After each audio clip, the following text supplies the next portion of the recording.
السلام عليكم ورحمة الله وبركاته. ازيكم يا دكاترة، عاملين ايه؟ ان شاء الله هنشرح المحاضرة الثالثة في الفسيولوجي من كتاب الفسيولوجي 2 اللي هو ديابيتس ميليتس. ماشي، ديابيتس ميليتس اللي هو مرض السكر.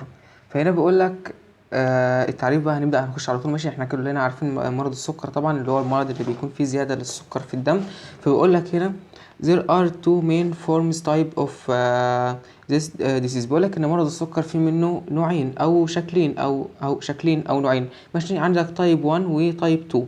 تمام، فتايب 1 بيقولك اسمه تي 1 ديابيتس ميليتس، اللي هو تايب 1 ديابيتس ميليتس. تايب 1 دوت بيقولك ان هو بيكون منتشر بنسبة 10%. اما تايب 2 فهنا بيقولك انه بيكون منتشر بنسبة 90%. ماشي، is type 1 دوت is mainly caused by autoimmune destruction of the beta cells with a resulting lack of insulin secretion. بيقولك يعني ان النوع الاول دوت بيكون بسبب المناعة او المناعة الذاتية، يعني بتاع خلايا بيتا اللي بيكون فيها يعني في مشكلة، أو بيكون في مشكلة في البنكرياس في خلايا بيتا اللي هي بتفرز الأنسولين. تمام، فدوت بيسبب لي إيه؟ نقص في الأنسولين، في إفراز الأنسولين. تمام، يبقى تايب 1 بيكون المشكلة فين؟ في خلايا بيتا في البنكرياس، لأن تايب 2 هيكون في مشكلة في نوع تاني أو في حاجة تاني. تمام، فكده تايب 1 اللي هو نقص في خلايا بيتا، او مشكله في خلايا بيتا بتسبب لي نقص في الانسولين. ماشي، it usually develops in young age. بيقولك ان هو بيتطور او موجود يعني في ان اليونج ايج، اللي هو الاطفال اللي تحت او يعني الشباب اللي تحت 20 سنه، عشان كلنا عايش تحت 20 سنه ما ينفعش اقول اطفال. المهم يعني in young age usually before the age of 20 years. بيقولك يعني ان التايب 1 دوت قلنا عنه 3 حاجات كده: واحد نسبته 10%، اتنين بيكون بسبب مشكلة في خلايا بيتا بتسبب لي نقص في الأنسولين، تلاتة بيكون موجود في الناس اللي تحت 20 سنة اللي هم اليانج ايج. تمام، بعد كده النوع التاني بقى تايب 2. تايب 2 من السكر او مرض السكر، بيقولك ان هو بيكون منتشر بنسبة 90%. ماشي، is the most common form of diabetes. بيقولك ان هو الشكل الشائع للسكر، ما بقولك 90%، يعني هو دوت الشكل الشائع للسكر طبعا. it is characterized by decreased tissue sensitivity to insulin. بيقولك انه ده هنا بقى المشكلة ما بتكونش في خلايا بيتا في البنكرياس، لا، هنا خلايا بيتا بتكون بتفرز لك انسولين عادي، ولكن المشكلة بتكون في المستقبلات نفسها. فبيكون في ريزيستنت اللي هو ايه، مقاومة، بيكون الانسولين موجود بشكل طبيعي ولكن الخلايا ما بتستقبلش الانسولين دوت. ماشي، insulin resistance اللي هو مقاومة الأنسولين، أو so that large amount of insulin are required to produce a normal effect and later impaired insulin secretion the rise in. بقولك يعني انه في الحالة ديت بيكون الانسولين بيفرز بصورة كبيرة. ماشي، ولكن برضو بيكون في مشكلة. ليه؟ لان المفروض المستقبلات اللي بتستقبل الانسولين دي فيها مشكلة، فدوت بيسبب لي ان الانسولين بيقعد يعلى بدرجة كبيرة. ليه؟ لان هو بيعتقد الانسولين لما بيلاقي ان السكر زاد في الجسم بيحصل يعني تغذية رجعة سلبية، فالانسولين بيفرز بكمية كبيرة. ماشي، طب هو الوقت لو في مقاومة للأنسولين، يعني الأنسولين ما أثرش، هتلاقي برضو لسه السكر عالي. ماشي، ولا حصل له أي حاجة، فهتلاقي التغذية الرجعة السلبية لسه بتديني سكر، فهيقعد يزيد الأنسولين لسه بتديني أنسولين، فهيقعد يزيد مستوى الأنسولين زيادة كبيرة قوي. وبعدين لحد ما يحصل إجهاد للخلايا اللي بتفرز الأنسولين اللي هي خلايا بيتا، فيحصل ضعف بعد كده في إفراز الأنسولين. ماشي، this increase plasma glucose. وكمان دوت بيحصل في زيادة الايه، الجلوكوز في البلازما. ماشي، cell secretion until B cells reserve to finally exhausted. بقولك وفي النهاية خالص من إفراز الأنسولين الزايد دوت كله والخلايا ما بتستجيبش ليه، بيحصل exhausted للبيتا سيلز. يعني ايه؟ يعني خلايا بيتا اللي بتفرز الأنسولين بتتعب، بيحصل لها إرهاق، فبتبطل تفرز أنسولين. usually after the age of 35. بيحصل في الناس اللي عندهم اللي أكبر من 35 سنة. تمام، يبقى كده التايب 1 النوع الأول من السكر بيحصل في الناس اللي عندهم كام سنة؟ اللي أقل من 20. طيب تايب 2 اللي هو النوع التاني بيحصل في الناس اللي أعلى من 35. طيب تايب 1 بيحصل بنسبة قد إيه؟ بنسبة 10%. أما تايب 2 بيحصل بنسبة 90%. طيب تايب 1 بيجي ايه تايب 1 ايه تاني؟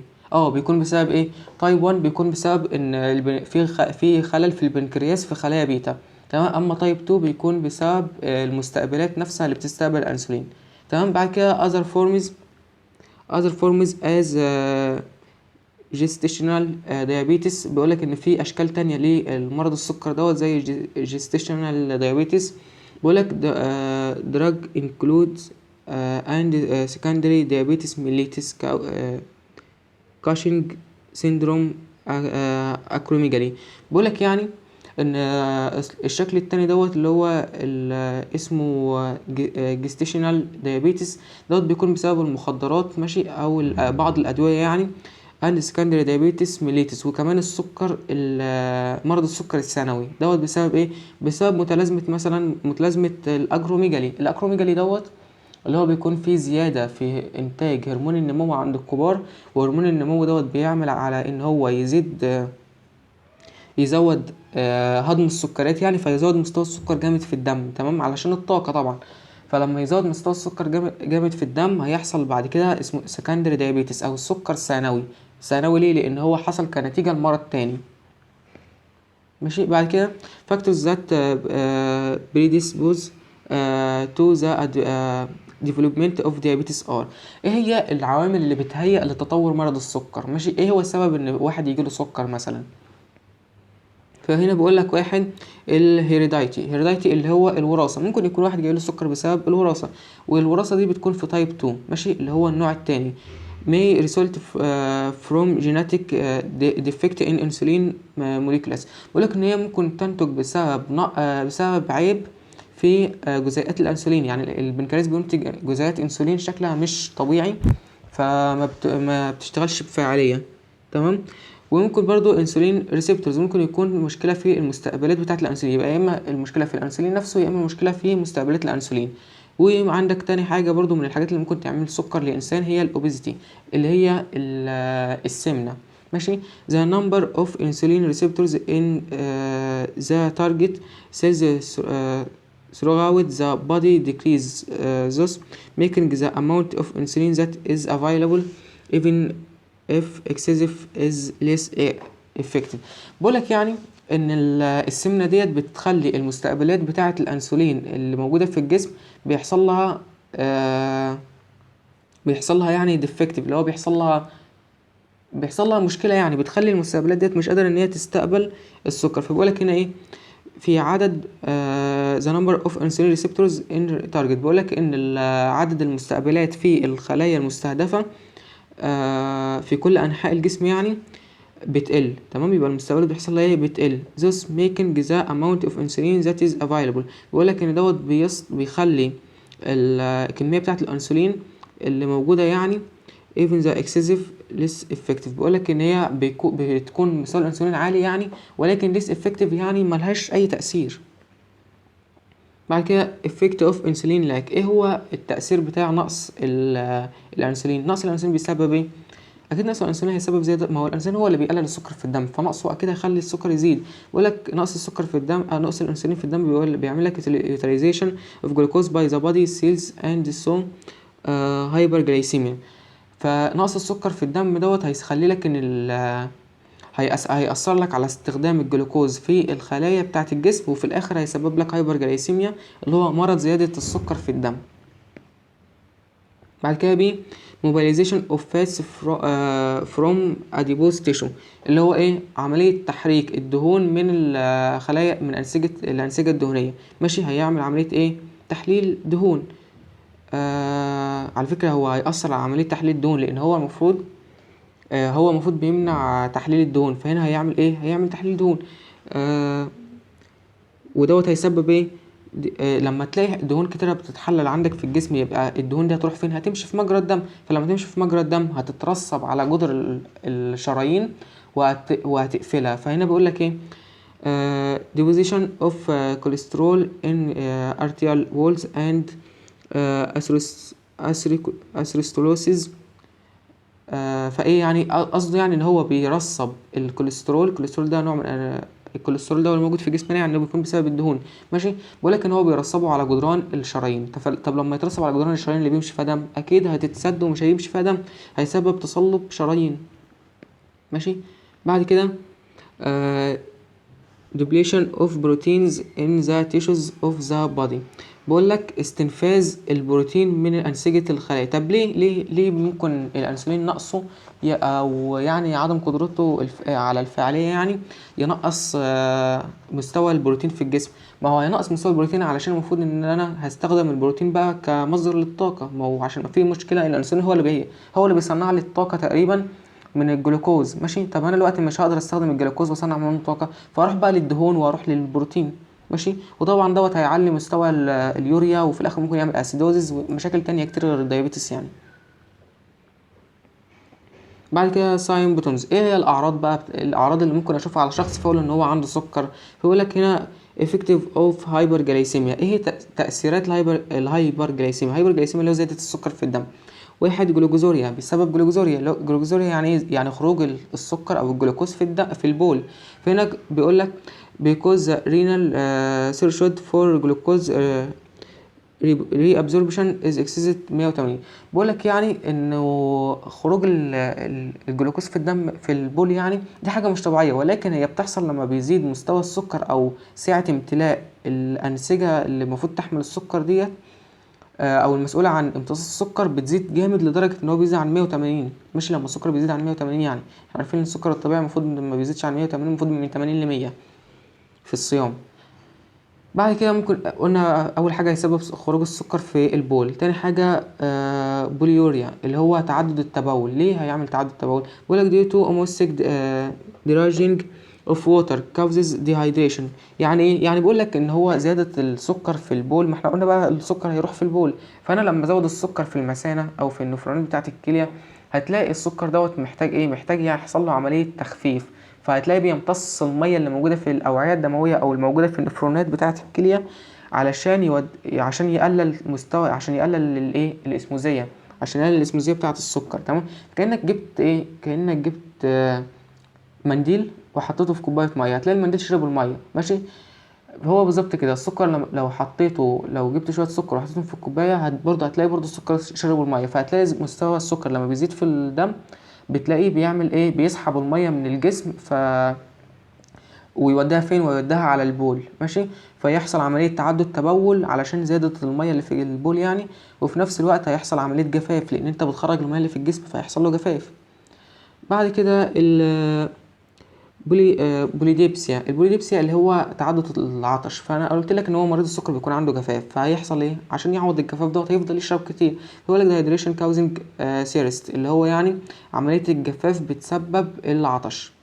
بعد كده ال HbA1c اللي هو ايه؟ الهيموجلوبين. هيأثر ازاي السكر؟ هيأثر ازاي على الهيموجلوبين؟ بيقول لك نورمالي، وهيكون المسجل مش شغال. لا الحمد لله شغال. فهنا بيقول لك normally small amounts of hemoglobin alpha are glyco glycosylated glucose attached to hemoglobin molecules. بيقول لك يعني ان الهيموجلوبين دوت بيكون عباره عن جزيء جلايكوسيليتد. ايه الجلايكوسيليتد دوت؟ الجلايكوسيليتد ده عباره عن ذره جلوكوز. ماشي. او جزيء جلوكوز يعني متصل بجزيء هيموجلوبين. فتلاقي ليه بقى؟ لان هو عشان يديله الطاقه. ما انت عارف ان الهيموجلوبين هو اللي بيشيل الاكسجين حوالين الخلايا يعني. فالمهم الهيموجلوبين بيدخل في تركيبه الجلوكوز، فهيحصل مشكله في الهيموجلوبين بسبب نقص الجلوكوز. to form HbA1c 4 ل 6%. it is increased in cause of prolonged hyperglycemia. بيقولك ان كمان الموضوع دوت بيزيد بعد مده طويله من زياده السكر في الجسم في الدم. بعد كده البوليفاجيا فاجي يعني ابتلاع، فهتلاقي البوليفاجيا اللي هو زيادة الابتلاع. وفي الاخر يعني عايز يقول لك ده ترمينولوجي بمعنى الاكل الكثير. فالاكل الكثير دوت بيقول لك اكسسيف ايتنج بيزود الاكل بمستوى كبير. طب ليه بيزود مستوى الاكل يعني؟ بيقول لك مع ان مريض السكر لو هتلاحظ هتلاقي ان هو بيكون رفيع جدا على فكرة. طب بس هو ليه بيزود السكر الاكل؟ بيقولك بسبب جلوكوز utilization by the receptors of the satiety center in the brain. بيقولك يعني ان المفروض ان احنا عندنا في المخ مركب، قصدي معلش اورجان يعني او عضو مسؤول عن الشبع، مركز الشبع. ماشي. مركز الشبع دوت هو اللي بيعرف جسمي انا المفروض اوقف اكل امتى ومفروض ابدا اكل امتى. فبدأنا مركز الشبع دوت مش واصل له جلوكوز بكميه كويسه او مش عارف ياخد الانرجي بتاعته، هيحصل فيه مشكله. ماشي. بعدين بيقول لك بي abnormal fat metabolism. يعني ايه هيحصل abnormal fat metabolism؟ يعني عمليه تمثيل غذائي للدهون بشكل كبير. هيبقى في عندك الجسم بيعتمد على الدهون بشكل كبير عشان الطاقه. ما أنا قلت لك انه مش هيقدر يستخدم السكر عشان ما فيش انسولين، ما احنا عندنا نقص في الانسولين. فهيقول لك هنا لا قدر الله، يعني قصدي يعني المشكله عندنا هنا نقص في الانسولين. فهنا بقول لك lipolysis and plasma level of FFA. بقول لك يعني ان هو بيعمل عمليه تحلل للدهون. ليه بيعمل عمليه تحلل للدهون؟ عشان ياخد منها الطاقه. ماشي. and plasma level of FFA، وبيزود مستوى البلازما من الدهون. ماشي. the catabolism of fatty acids by liver leading to excess formation of ketone bodies. بقول لك يعني ان عمليه تكسير الدهون بصوره متكرره كده او صوره كبيره هتسبب لي ان انا اصنع اجسام كيتونيه كبيره، فهيسبب لي كيتوزيس. ده مرض او حاله مرضيه في البي اتش بتاع الدم. بعد كده abnormal protein metabolism catabolism leads to loss of weight. بقول لك كمان ان زياده عمليه تكسير او تهديم البروتين ديت، ما انا برضو هكسر البروتين عشان اخد منه طاقه، فهتلاقي زياده تكسير البروتين ديت بتسبب لي ايه؟ بتسبب لي خسارة للوزن بتاع الجسم، لان المفروض ان العضلات بتاعتنا بتتكون من بروتين، فلما اخسر البروتين او هدم البروتين هيحصل لي نقص في الوزن. بعد كده complications of diabetes mellitus. ايه هي المضاعفات اللي بتحصل مع السكر بقى؟ غير انه بيرفع سكر الدم وبيقلل الوزن، وكمان بيخليك تاكل بسرعه، تاكل كتير، وبيخليك تخش الحمام كتير وبتشرب كتير، وبيعمل دهيدريشن جفاف يعني. بعد كل الحاجات ديت ممكن يحصل ايه كمضاعفات للسكر؟ فبقولك اكيد كومبليكيشن، في عندنا مضاعفات حاده ماشي، يعني مش مزمنه، مش بتستمرش لفتره طويله. وفي عندك كرونيك كومبليكيشنز اللي هي مضاعفات مزمنه، يعني بتحصل معاك على طول للابد. ماشي. بقولك لا قدر الله برضو مش معاك انت. هنا بقولك انكلوز هايبرجلايسيميا كوما، ممكن يسبب هايبرجلايسيميا كوما او غيبوبة زيادة السكر، غيبوبة ارتفاع السكر يعني. ماشي. دوت حاجة مؤقتة ويفوق على طول منها، مش على طول اوي يعني، بس يعني مؤقتة، مش زي كرونيك. لا مؤاخذة. بعد كده الكومبليكيشنز. ايه هي المضاعفات بقى بتاعة الانسولين؟ المضاعفات بتاعة قصدي معلش، وكمان ممكن يعمل هايبوجلايسيميا اللي هو معلش المكالمة شتتتني. هايبوجلايسيميا اللي هو يعني نقص السكر. ماشي. اللي هي الكومة بتاعت نقص السكر او الغيبوبة نقص السكر. بعد كده كرونيك كومبليكيشن. عندك بقى كرونيك كومبليكيشنز دي او المضاعفات الايه المزمنه. فهنا بيقول لك includes macrovascular and microvascular complications. بص، السكر دوت زيادة السكر او مرض السكر يعني لفترة طويلة هيعمل ماكرو فاسكولار. ايه هي الماكرو فاسكولار؟ ماكرو يعني كبير، ماشي، فاسكولار يعني وعاء، فهتلاقي ان هي بمعنى اتساع الأوعية. فهتلاقي الأوعية بتاعة الكدني أو الكلية يعني زادت جدا بسبب الايه؟ بسبب المية الكتير اللي كل شوية تروح تخش وتطلع تخش وتطلع، فدوت هيعمل ايه؟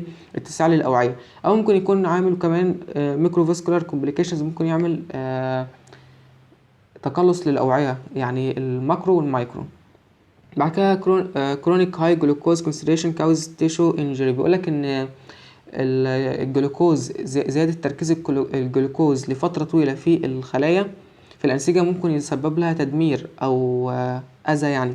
زي إيه؟ abnormal structure changes that result in inadequate blood supply to the tissues. بيقولك إن في structural changes، في يعني تغيرات بتحصل في التركيب بتاع الأنسجة بسبب إن مفيش سكر كافي أو مفيش دم كافي يعني واصل للأنسجة. تمام. فيحصل إيه؟ abnormal structural changes أو تغيرات شكلية غير طبيعية للأنسجة. بعد كده بقولك this in turn leads to increased risk for macrovascular complications. بقولك ودوت بدوره يعني بيؤدي لزيادة خطورة الماكروفاسكولار اللي هو زيادة حجم الأوعية. ماشي. هارت اتاك، وكمان نوبات القلب والستروك السكتة الدماغية اسكيميا اللي هي فقر الدم الموضعي، وال جنجرين اللي هو غرغرينة، يعني بيحصل غرغرينة يعني ايه؟ يعني اوقات مريض السكر دوت بيحصل له في مواضع يعني كده في رجله مثلا، بيفقد الشعور بالمواضع دي، ماشي، بيحصل حاجة في النيرفز فبيفقد الشعور بيها، فتلاقيه مثلا لو ماشي وتعور وكده فما بيحسش بالتعويرة دي، تمام. ف بيحصل في الاخر غرغرينة، اللي هو بنحتاج ان احنا نعمل بتر للعضو اللي هو مصاب دوت، ماشي. في العادي يعني بيكون في صوابع الرجلين، بيبتدي بصوابع الرجلين، وبعدين بيطلع لحد، ممكن يطلع لحد ركبة لا قدر الله، يعني ربنا يعافينا ويعافيكم. اوف ذا ليمبس او في الاطراف يعني.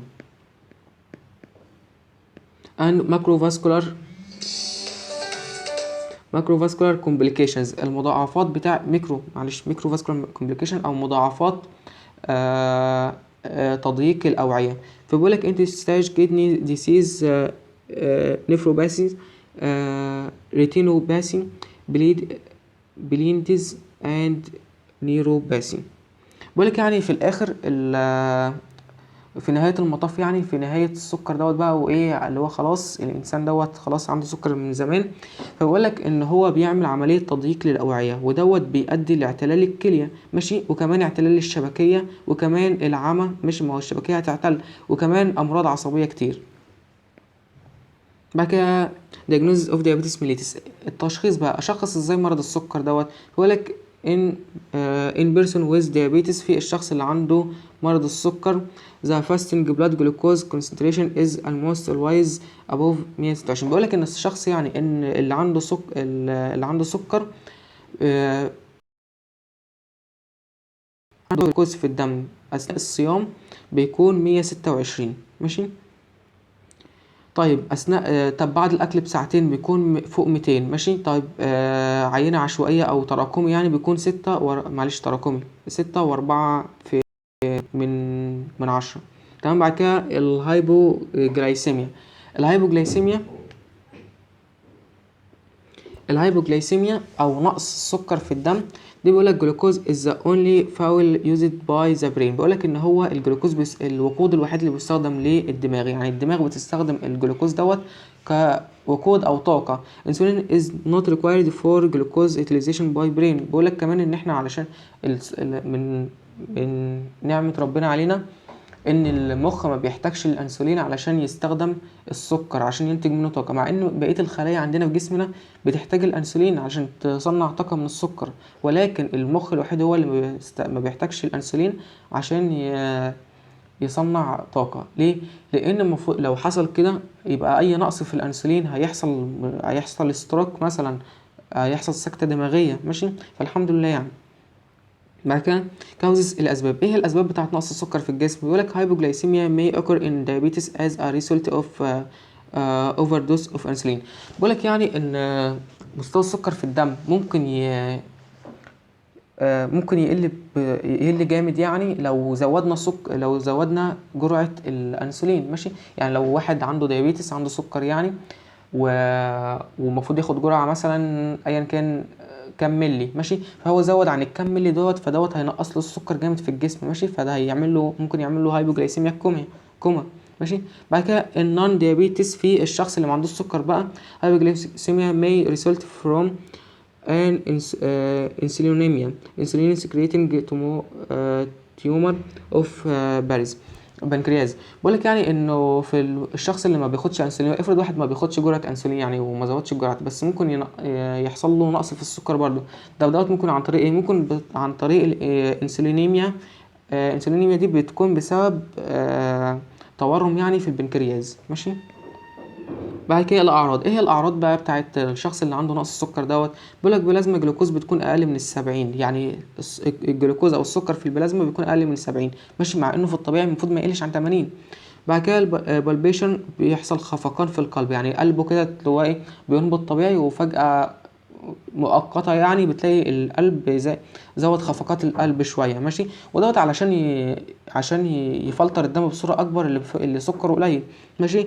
سويتنج اللي هو بسبب تعرق، ونيرفسز اللي هو كمان بيكون شخص عصبي ديتو سمباثيك اوتونوميك ديسكراش اللي هو التفريغ يعني بتاع الجهاز العصبي السمبثاوي، ماشي، الاوتونوميك اللي هو الارادي يعني.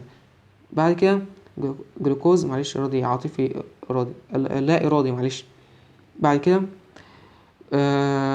الجلوكوز بيكون اقل من 50% في ال لما بيقل عن 50%، يعني ما هو هنا لما بيقل عن 70% دي بتكون السايمبتومز، لما بيقل بقى عن 50% بيسبب هانجر اللي هو عصبية، وكونفيجن اللي هو ارتباك.